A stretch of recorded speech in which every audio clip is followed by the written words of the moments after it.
जी अस्सलाम वालेकुम। उम्मीद है आप सब लोग खैरियत से होंगे।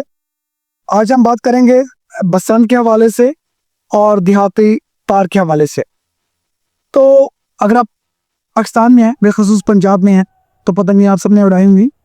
मैंने भी बहुत पतंगें उड़ाई हैं, क्योंकि मैं तो खुद ही डोर लगाता था सुबह लेके, और फिर उसके बाद उसको गर्म करके कांच को पीस के, बल्ब का कांच। और हमारे ज़माने में जो डोर बड़ी मशहूर थी वो 12 संगल थी, और बड़ा मज़ा आता था। लेकिन मैं आपको एक बात बताऊं कि मैं आई एम फ्रॉम बोरेवाला।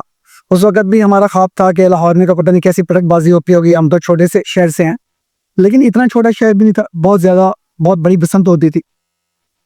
लेकिन पूरे शहर में कभी किसी एक बंदे ने भी देहाती तार इस्तेमाल नहीं की, कभी किसी एक बंदे ने भी। हमारे घर में देहाती तार इतनी ज़्यादा होती थी क्योंकि हमारी फैमिली में बहुत ज़्यादा लोग वापस में हैं, लेकिन कभी इस तरह नहीं होता था। क्योंकि ज़हन में ये होता था देहाती तार अगर बिजली की तारों पर गिरेगी तो करंट आएगा, किसी को लग जाएगी, खुद के लिए नुकसानदेह होगी। और सच्ची बात ये है कि हमारे पास तो कोई ज़्यादा पैसे भी नहीं होते थे, स्टूडेंट्स होते थे। मुझे याद है कि ये 12 संगा 25 रुपए की आती थी, लेकिन इट वॉज वेरी डिफ़िकल्ट। और शरला उड़ाते थे।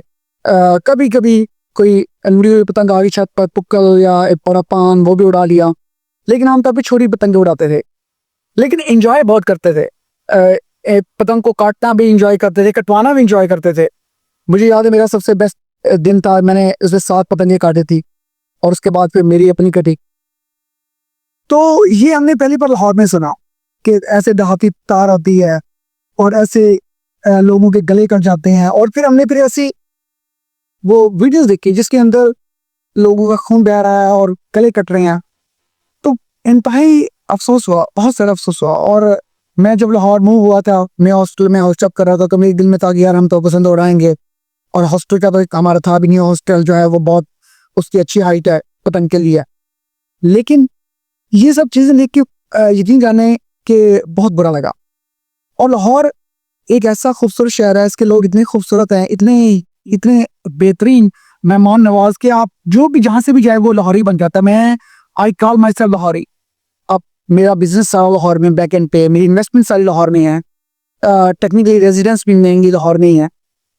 लेकिन जो एक ये सिर्फ चीज़ है कि देहाती दौर से किसी का गला कट जाए, किसी को नुकसान हो जाए, ये एक लाहौर के ऊपर दाग है, और लाहौरियों को ये दाग बढ़ाना पड़ेगा, मैं आपको बता रहा हूँ।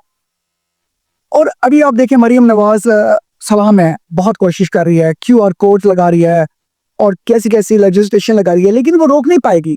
कैसे रोक पाएगी? चलें, आपके नाम क्या QR कोड की पतंग है, आपने तुक्कल उड़ा दी है और वो कट गई।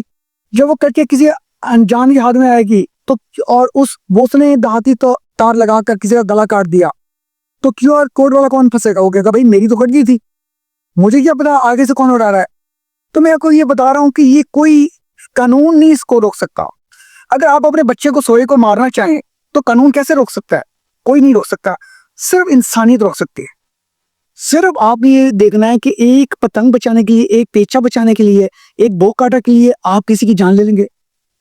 आप कैसे चैन से सो लेंगे? अगर आपकी देहाती तार थी और आप में से 100 बंदे उस तार से उड़ा रहे हैं और एक बंदा किसी का गला कट गया, तो आप मुझे बताएं कि आप कैसे जस्टिफाई कर लेंगे नहीं यार वो मेरी नहीं थी, किसी और की होगी। नहीं, ये मैं आपको बता रहा हूं कि आपको इस पे एक तो ये कि शर्मा नहीं चाहिए, दूसरा थोड़ी इंसानियत। आप क्या गजा के बारे में रैलियां लगाते हैं? उनको तो जो मार रहे हैं वो उनके अपने नहीं। आपको क्या यमन के हवाले से, पैलेस्तीन के हवाले से आपको बड़ा दर्द होता है लोगों का, आपको बड़ा दुख है इमरान खान को जेल हुई है, और आपने किसी का बच्चा उसे गला काट दिया, आपको शर्म नहीं आती? आपको लगता है कि दुख वो है जो आपको दुख लगे, वो दुख नहीं है कि दूसरों को दुख लगे। तो इसका हल इसके अलावा कोई नहीं है। तो ये है कि खुद के ऊपर काम करना, थोड़ी सी शर्म हो, थोड़ा सा एहसास हो। और दूसरा ये है कि जो आपके आसपास के लोग हैं, अगर आप एक अच्छे लाहौरी हैं, अच्छे अपने आप को हीरो समझते हैं, तो जैसे हीरो अक्षय कुमार अक्सर कहता है कि हीरोगिरी किसमें है, मैं आपको बता रहा हूँ हीरोगिरी, यही हीरोगिरी है कि आप दूसरों की इज्जत के मुहाफिज बने, दूसरों की जान की मुहाफिज बने। आपको लगे कोई देहाती तौर से उड़ा रहा है, आप उसको मना करें, आप उसकी रिपोर्ट करें और आप उससे दोस्ती खत्म कर दें। मैं आपको ये बता रहा हूँ, अगर एक इंसान दूसरे इंसान को, उसको परवाह नहीं है ना कि उसकी कोई 20, 50, 100 रुपए की पतंग के लिए किसी की जान चली जाए, वो किसी का भी दोस्त नहीं हो सकता, वो अपनी औलाद का भी खैर ख्वाह नहीं हो सकता, वो अपने माँ बाप का भी नहीं हो सकता, क्योंकि उसके अंदर तो एक बेसिक इंसानियत ही नहीं है।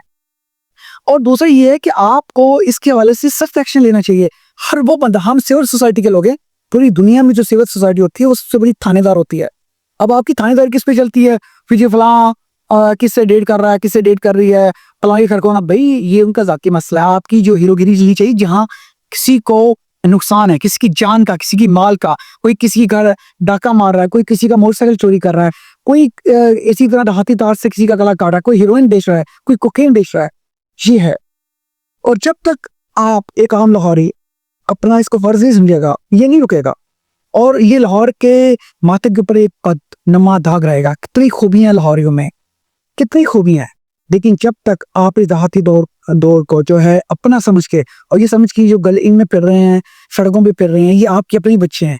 अगर कोई बुजुर्ग है उसका गला कट गया, वो आप ही का है कुछ, तो बराए मेहरबानी इस बसंत के ऊपर जो है ना, आप अपना फर्ज अदा करें, बतौर सिविल सोसाइटी अपना फर्ज अदा करें। और ना सिर्फ ये कि आप खुद देहाती डोर को ना इस्तेमाल करें, किसी को इस्तेमाल ना करने दें, उसको हाथ से रोके, उसको हाथ से रोके, कोई मसला नहीं है। ये लोग अब शायद जुबान के नहीं रहे हैं, उसको हाथ से रोके। अपना ख्याल रखें, शुक्रिया।